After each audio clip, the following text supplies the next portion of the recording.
اعوذ باللہ من الشیطان الرجیم سورۃ التحریم مدنیہ بسم اللہ الرحمن الرحیم یا ایہا النبی لم تحرم ما احل اللہ لک تبتغی مرضات ازواجک واللہ غفور رحیم قد فرض اللہ لکم تحلۃ ایمانکم واللہ مولاکم وہو العلیم الحکیم وَإِذْ أَسَرَّ النَّبِيُّ إِلَى بَعْضِ أَزْوَاجِهِ حَدِيثًا فَلَمَّا نَبَّأَتْ بِهِ وَأَظْهَرَهُ اللَّهُ عَلَيْهِ عَرَّفَ بَعْدَهُ وَأَعْرَضَ عَن بَعْضٍ فَلَمَّا نَبَّأَهَا بِهِ قَالَتْ مَنْ أَنبَأَكَ هَذَا قَالَ نَبَّأَنِيَ الْعَلِيمُ الْخَبِيرُ صدق اللہ العظیم۔ آج الحمدللہ اللہ تبارک و تعالیٰ کے فضل اور اللہ کی توفیق سے ہم سورۃ التحریم کو شروع کر رہے ہیں۔ اس سورت کا نام سورۃ التحریم ہے اور یہ سورت مدینہ طیبہ میں نازل ہوئی۔ نزول کے اعتبار سے اس کا 107واں نمبر ہے۔ 7 صورتیں اس کے بعد نازل ہوئیں اور قرآن پاک کی ترتیب کے لحاظ سے اس کا نمبر 66واں ہے۔ اس کی 12 آیات ہیں اور اس سورت کے 2 رکوع ہیں۔ اس سورت کا شان نزول کیا ہے، اس کے بارے میں تفاسیر میں آتا ہے کہ حضور نبی اکرم صلی اللہ علیہ وآلہ وسلم کی نکاح میں جو عورتیں آئی تھیں ان کو ازواج مطہرات بھی کہا جاتا ہے اور قرآن نے ان کو امہات المؤمنین بھی کہا ہے۔ اور آپ صلی اللہ علیہ وآلہ وسلم کے نکاح میں آپ کی جو بیویاں تھیں ان کی تعداد 11 ہیں۔ حضور نبی اکرم صلی اللہ علیہ وآلہ وسلم کی 2 بیویاں ایسی تھیں جو آپ صلی اللہ علیہ وآلہ وسلم کی حیات طیبہ میں ہی وفات پا گئی تھی۔ ان میں ایک تو حضرت خدیجہ الکبریٰ رضی اللہ تعالیٰ عنہ، یہ آپ صلی اللہ علیہ وآلہ وسلم کی وفا شعار بیوی تھی۔ حضور نبی اکرم صلی اللہ علیہ وآلہ وسلم نے ان کی زندگی میں کوئی اور نکاح نہیں کیا تھا۔ دوسری بیوی جو آپ کی حیات طیبہ میں وفات پا گئی وہ تھی ام المساکین حضرت زینب رضی اللہ تعالیٰ عنہ۔ آپ صلی اللہ علیہ وآلہ وسلم جب اس دنیا سے پردہ فرما گئے تو اس وقت آپ صلی اللہ علیہ وآلہ وسلم کی 9 بیویاں حیات تھیں اور 2 لونڈیاں بھی حیات تھیں۔ حضور نبی اکرم صلی اللہ علیہ وآلہ وسلم نے اپنی تمام ازواج کی رہائش کے لیے ان کو چھوٹے چھوٹے کمرے بنوا کر دیے ہوئے تھے اور وہاں پر آقا علیہ الصلوۃ والسلام انہی حجروں میں اپنی عورتوں کے پاس جاتے، ان کے پاس رہتے تھے۔ مسجد نبوی کی بائیں جانب یعنی شرقی جانب میں حضرت عائشہ صدیقہ رضی اللہ تعالیٰ عنہ کا حجرہ تھا، کمرہ تھا، اور وہی کمرہ حضور نبی اکرم صلی اللہ علیہ وآلہ وسلم کا جائے مرقد یعنی روضہ مبارک بھی ہے۔ جہاں حضرت عائشہ صدیقہ رضی اللہ تعالیٰ عنہ کا حجرہ تھا اسی کے لائن میں باقی ازواج کے حجرے بھی تھے۔ حضور نبی اکرم صلی اللہ علیہ وآلہ وسلم کا معمول مبارک یہ تھا کہ آقا علیہ الصلوۃ والسلام جب عصر کی نماز پڑھا لیتے تو حضور نبی اکرم صلی اللہ علیہ وآلہ وسلم اپنی ازواج کے پاس جاتے، سب کو ملتے، ان کی ضروریات ان سے طلب کرتے کہ کون سی چیز کی ضرورت ہے۔ حضور نبی اکرم صلی اللہ علیہ وآلہ وسلم آخری حجرے سے شروع ہوتے اور آخر میں حضرت عائشہ صدیقہ رضی اللہ تعالیٰ عنہ کا حجرہ ہوتا، وہاں پر آپ کا اختتام ہوتا۔ حضور نبی اکرم صلی اللہ علیہ وآلہ وسلم اپنی تمام ازواج کے پاس 5-5 7-7 منٹ ٹھہرا کرتے تھے عصر کی نماز کے بعد۔ حضور نبی اکرم صلی اللہ علیہ وآلہ وسلم ایک مرتبہ اپنی بیوی حضرت زینب رضی اللہ تعالیٰ عنہ، حضرت زینب دو تھیں، ایک زینب بنت جاش رضی اللہ تعالیٰ عنہ اور ایک زینب بنت خزیمہ رضی اللہ تعالیٰ عنہ۔ تو حضرت زینب رضی اللہ تعالیٰ عنہ کے حجرہ میں گئے تو ان کے پاس کہیں سے شہد آیا ہوا تھا، اور شہد آپ صلی اللہ علیہ وآلہ وسلم کو بڑا پسند تھا۔ تو حضرت زینب رضی اللہ تعالیٰ عنہ نے آپ صلی اللہ علیہ وآلہ وسلم کے پاس کھانے کے لیے شہد رکھا۔ حضور نبی اکرم صلی اللہ علیہ وآلہ وسلم نے بڑے مزے کے ساتھ کھایا۔ اب شہد میں اس کے بارے میں قرآن پاک میں کیا آتا ہے، فیہ شفاء للناس، کہ اللہ تبارک و تعالیٰ نے اس میں لوگوں کے لیے شفا رکھی ہے۔ جب اللہ نے فرما دیا کہ اس کے اندر شفا ہے تو پھر یقیناً اس میں شفا ہے۔ اور اس کے علاوہ حکیم وغیرہ بھی شہد کو بہت زیادہ استعمال کرتے ہیں پیٹ کی بیماریوں کے لیے، یا سردیوں کی جو بیماریاں ہوتی ہیں، ٹھنڈ کی بیماریاں۔ یہ حکیم جالینوس یونانیوں کا ایک بہت بڑا حکیم تھا، اس نے کہا ہے کہ ٹھنڈی بیماری یا سرد بیماری کے لیے شہد سے بہتر کوئی چیز نہیں ہے، نزلہ، زکام، کھانسی وغیرہ، اس کے لیے شہد بڑا ہی مفید ہوتا ہے۔ تو حضور نبی اکرم صلی اللہ علیہ وآلہ وسلم حضرت زینب رضی اللہ تعالیٰ عنہ کے ہاں گئے، وہاں سے شہد ملا، آپ صلی اللہ علیہ وآلہ وسلم نے شہد کھایا، اور پھر آپ کا معمول بن گیا۔ آپ صلی اللہ علیہ وآلہ وسلم روزانہ ازواج کے پاس جاتے، جب حضرت زینب رضی اللہ تعالیٰ عنہ کے گھر میں جاتے تو وہ سامنے شہد رکھ دیتی، تو آپ صلی اللہ علیہ وآلہ وسلم شہد کھاتے، جس کی وجہ سے یہاں ٹائم زیادہ لگ جاتا۔ اب عصر کے وقت کتنا ٹائم ہوتا ہے، تھوڑا وقت ہوتا ہے۔ اس بات کو حضرت حفصہ رضی اللہ تعالیٰ عنہ اور حضرت عائشہ رضی اللہ تعالیٰ عنہ نے محسوس کیا کہ پتہ نہیں کیا وجہ ہے، ہمیں پہلے زیادہ وقت ملتا تھا، اب ہمیں آپ صلی اللہ علیہ وآلہ وسلم سے کم وقت ملتا ہے۔ ان دونوں نے آپس میں مشورہ کیا کہ پتہ نہیں کیا بات ہے، چلو ہم جائزہ لیتے ہیں، ہم اس بات کو ڈھونڈتے ہیں، تلاش کرتے ہیں کہ وجہ کیا ہے۔ انہوں نے دیکھا، ان کو یہ معلوم ہوا کہ آپ صلی اللہ علیہ وآلہ وسلم جب حضرت زینب رضی اللہ تعالیٰ عنہ کے پاس جاتے ہیں تو وہ آپ کے سامنے شہد رکھتی ہیں، آپ صلی اللہ علیہ وآلہ وسلم شہد کھاتے ہیں، جس کی وجہ سے وقت وہاں پر زیادہ لگ جاتا ہے، اس لیے ہمیں کم وقت ملتا ہے۔ ان دونوں نے آپس میں مشورہ کر لی۔ کیا مشورہ کیا کہ جب حضور نبی اکرم صلی اللہ علیہ وآلہ وسلم ہم میں سے کسی کے پاس آئیں تو آپ صلی اللہ علیہ وآلہ وسلم سے یہ بات کرنی ہے کہ حضرت لگتا ہے آپ مغافیر کھا کر آئے ہیں۔ مغافیر کیا ہے؟ یہ ایک ایسا پودا ہے جس سے گوند نکلتی ہے اور قدرے بدبودار ہوتا ہے، اور آپ صلی اللہ علیہ وآلہ وسلم کو بدبو سے سخت نفرت تھی۔ تو آپ صلی اللہ علیہ وآلہ وسلم حضرت حفصہ رضی اللہ تعالیٰ عنہ کے ہاں پہنچے تو حضرت حفصہ رضی اللہ تعالیٰ عنہ نے کہا، اے اللہ کے محبوب، شاید آپ مغافیر کھا کر آئے ہیں، میں نے اس کی بدبو کو محسوس کیا ہے۔ حضور نبی اکرم صلی اللہ علیہ وآلہ وسلم بات کو سمجھ گئے کہ ان کو میرا شہد کھانا جو ہے وہ ناگوار گزرا ہے۔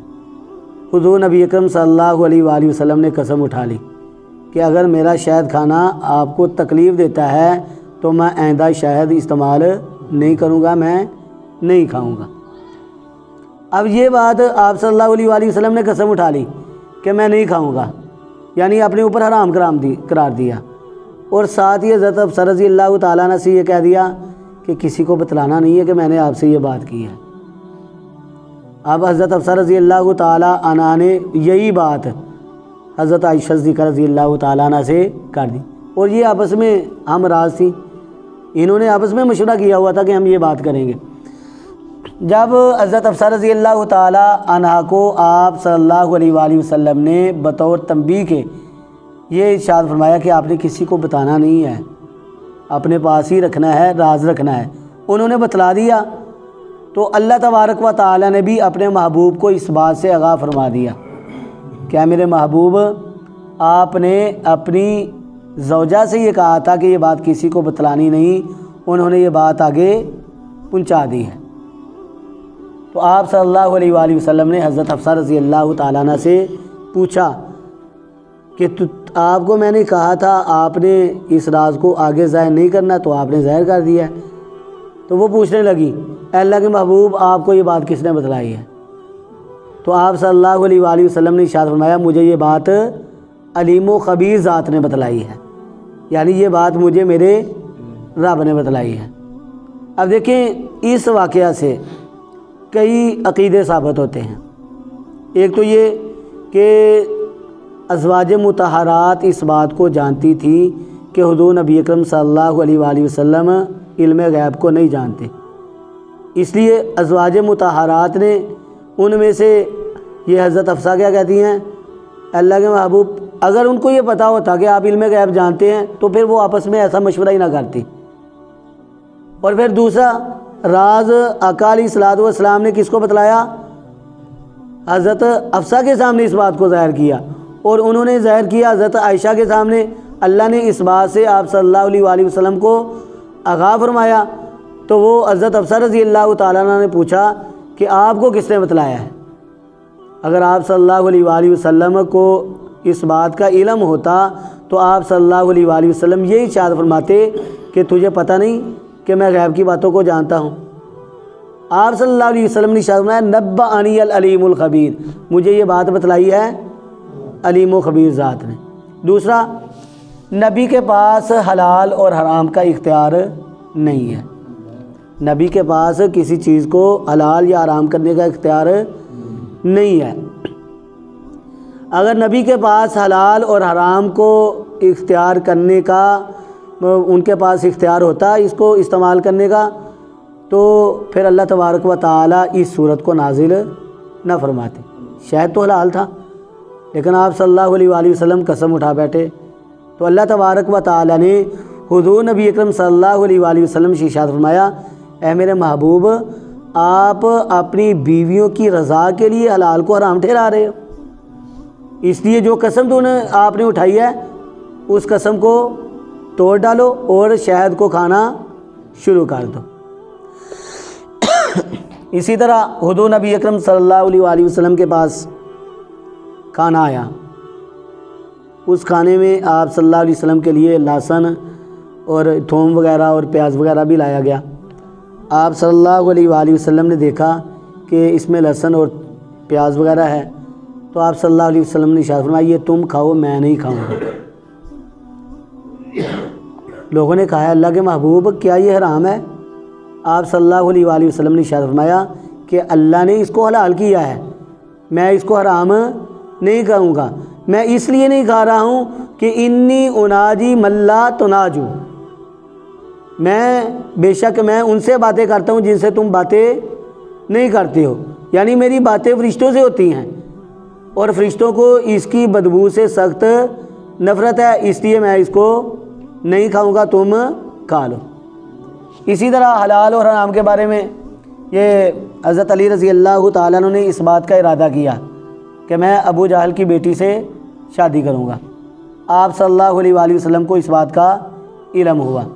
ابو جہل کی بیٹی کا نام جویریہ تھا اور وہ ہجرت کر کے مدینہ میں آ گئی تھی، اور یہ ابو جہل کے جو ہے نا مرنے کے بعد کا واقعہ ہے۔ تو حضور نبی اکرم صلی اللہ علیہ وآلہ وسلم کو اس بات کا علم ہوا تو حضرت علی رضی اللہ تعالیٰ عنہ کو اپنے پاس بلایا، اے علی مجھے اس بات کا علم ہوا ہے کہ تم جویریہ سے نکاح کا ارادہ رکھتے ہو۔ کہنے لگے اللہ کے محبوب ارادہ تو ہے۔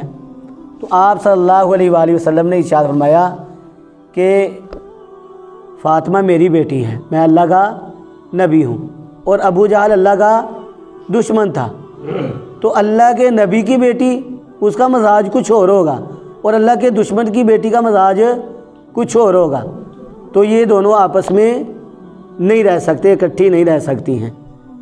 کہنے لگے آپ صلی اللہ علیہ وسلم نے ارشاد فرمایا لست احرم حلالا، تیرے لیے ایسا کرنا جائز ہے، حلال ہے، میں حرام کو حلال نہیں کروں گا یا نہ ہی میں حلال کو حرام ٹھہراؤں گا، تجھے اس بات کی اجازت ہے، لیکن میں آپ کو بتلا دوں کہ ان دونوں کا مزاج آپس میں نہیں مل سکتا، اگر تو نے اس سے نکاح کرنا ہے تو پھر فاطمہ کو فارغ کرنا پڑے گا۔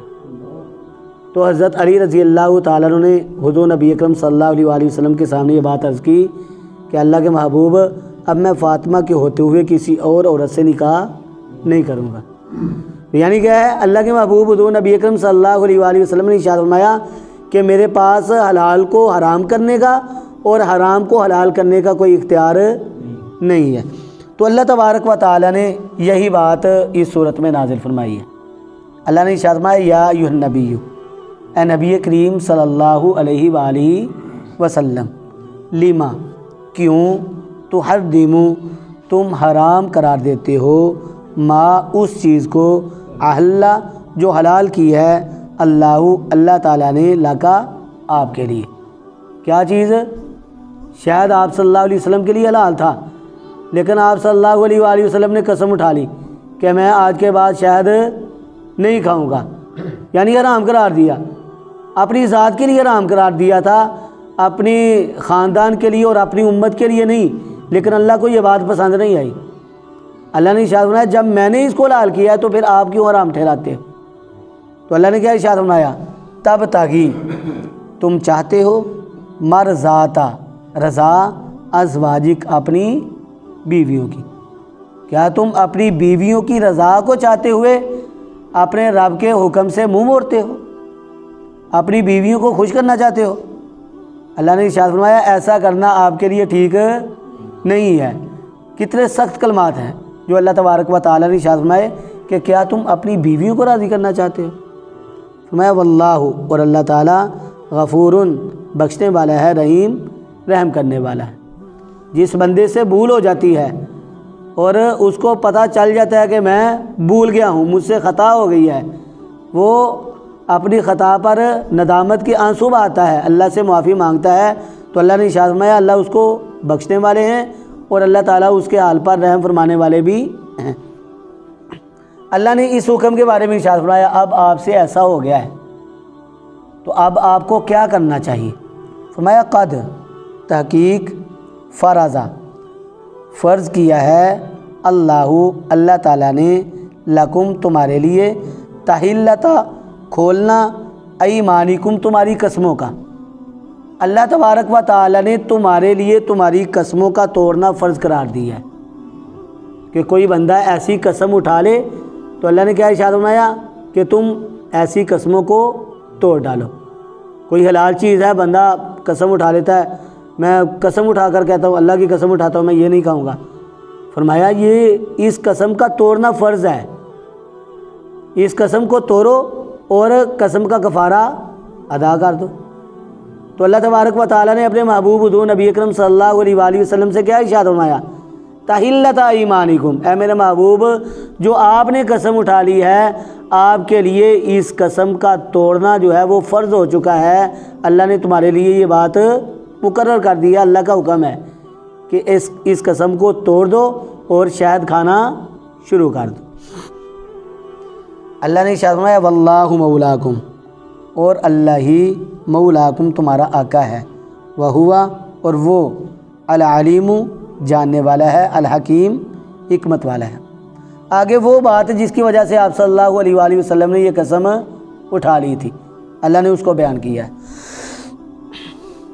ارشاد فرمایا وَإِذْ، اور جب، اسرّا، چھپا کر کہی بات، النبی، نبی کریم صلی اللہ علیہ وآلہ وسلم نے، الی بعض ازواجہ، اپنی بیویوں میں سے ایک کے ساتھ، حدیثہ، بات، اور جس وقت چھپا کر کہی النبی، نبی کریم صلی اللہ علیہ وسلم نے، الی بعض ازواجہ، اپنی بیویوں میں سے ایک کے ساتھ، حدیثہ، بات، کون سی بات کی تھی کہ یہ جو میں نے قسم اٹھا لی ہے نا اس کو کسی دوسرے کے سامنے ظاہر نہ کرنا۔ کس سے بات کی تھی؟ حضرت حفصہ رضی اللہ تعالیٰ عنہ سے، کہ میں نے آپ کے سامنے یہ بات کی ہے، قسم اٹھائی ہے، تو آپ نے کسی کو بتانا نہیں ہے۔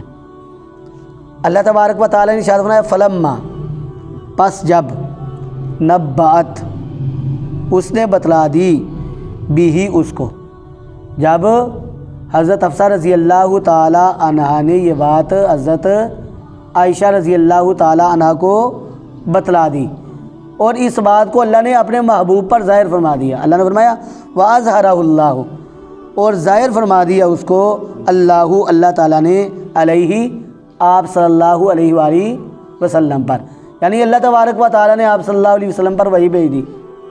اے میرے محبوب، آپ نے تو اپنی زوجہ سے یہ کہا تھا یہ بات کسی کے سامنے ظاہر نہیں کرنی، انہوں نے آپ کے اس راز کو آگے ظاہر کر دیا ہے۔ تو اللہ تبارک و تعالیٰ نے ارشاد فرمایا عرف بعضہ، اس نے ظاہر کیا بعضہ، اس کا بعض حصہ، وَأَعْرَضَ، اور اس نے اعراض کیا بعض سے، یعنی نبی کریم صلی اللہ علیہ وآلہ وسلم نے حضرت حفصہ رضی اللہ تعالیٰ عنہ کے پاس آئے اور ان سے یہ بات کی کہ میں نے تو آپ سے کہا تھا کہ آپ نے کسی کو بتلانا نہیں ہے، یعنی اتنی بات کی، میں نے کہا تھا آپ نے بتلانا نہیں ہے، تو زیادہ بات نہیں کی، بعض حصہ ظاہر کر دیا اور بعض حصہ ظاہر نہیں کیا۔ یہ نہیں کہا کہ آپ نے بتلایا کیوں ہے، کس کو بتلایا ہے، اگلی بات نہیں کی۔ اللہ نے فرمایا بعض حصہ ظاہر کر دیا اور بعض حصے کو ظاہر نہیں کیا، اسے اعراض کیا۔ اعراض کیوں کیا؟ کہ کہیں میں زیادہ بات کر دوں تو ان کو شرمندگی ہوگی، تو اس لیے اپنی بیوی کو شرمندگی سے بچانے کے لیے صرف تھوڑی سی بات کی کہ میں نے کہا بھی تھا کہ نہ بتانا، تو آگے آپ نے اس کو ظاہر کر دیا ہے۔ تو اللہ تبارک و تعالیٰ نے ارشاد فرمایا فلما نبأہا، پس جب اس نے خبر دی اپنی بیوی کو بھی اس بات کی، جب آپ نے حضرت حفصہ رضی اللہ تعالیٰ عنہ سے پوچھا، ان کو خبر دی کہ آپ نے یہ بات کسی کے سامنے کر دی ہے، تو قالت، انہوں نے کہا، حضرت حفصہ رضی اللہ تعالیٰ عنہ نے کہا، کیا کہا؟ من انباکا، کس نے بتلایا ہے آپ کو، ہاذا، یہ کس نے آپ کو یہ بات بتلائی ہے، یعنی میں نے جو بات کسی کے سامنے کی ہے، آگے کی ہے، آپ کو یہ بات کس نے بتلائی ہے؟ تو حضور نبی اکرم صلی اللہ علیہ وآلہ وسلم نے کیا ارشاد فرمایا؟ فرمایا قال، آپ صلی اللہ علیہ وآلہ وسلم نے کہا نبأنی، مجھے بتلائی ہے، العلیم، علیم ذات نے، الخبیر، خبیر ذات نے، ایسی ذات نے مجھے یہ بات بتلائی ہے جو جاننے والا ہے، علیم ہے، اور علیم کون سی ذات ہے؟ اللہ کی ذات ہے، اور مجھے یہ بات بتلائی ہے ایسی ذات نے جو خبیر ہے، خبردار ہے، ہر بات سے باخبر ہے، یعنی میرے پروردگار نے مجھے اس بات سے آگاہی دلائی ہے، اللہ تبارک و تعالیٰ نے مجھ پر وحی نازل فرمائی اور اللہ نے مجھے بتلایا کہ آپ نے یہ بات آگے ظاہر کر دی ہے۔ اس سے آگے بھی اللہ تبارک و تعالیٰ حضرت عائشہ صدیقہ رضی اللہ تعالیٰ عنہ اور حضرت حفصہ رضی اللہ تعالیٰ عنہ کا تذکرہ فرما رہے ہیں کہ اللہ تبارک و تعالیٰ نے ان کے بارے میں کیا حکم نازل فرمایا۔ انشاءاللہ اس کو ہم کل پڑھیں گے۔ اللہ تبارک و تعالیٰ سے دعا ہے اللہ رب العزت ہمیں صحیح معنوں میں اپنے کلام کی تلاوت کرنے والا، اس سے محبت کرنے والا، اس کو سمجھنے والا اور اس پر عمل کرنے والا بنائیں۔ وآخر دعوانا ان الحمد للہ رب العالمین۔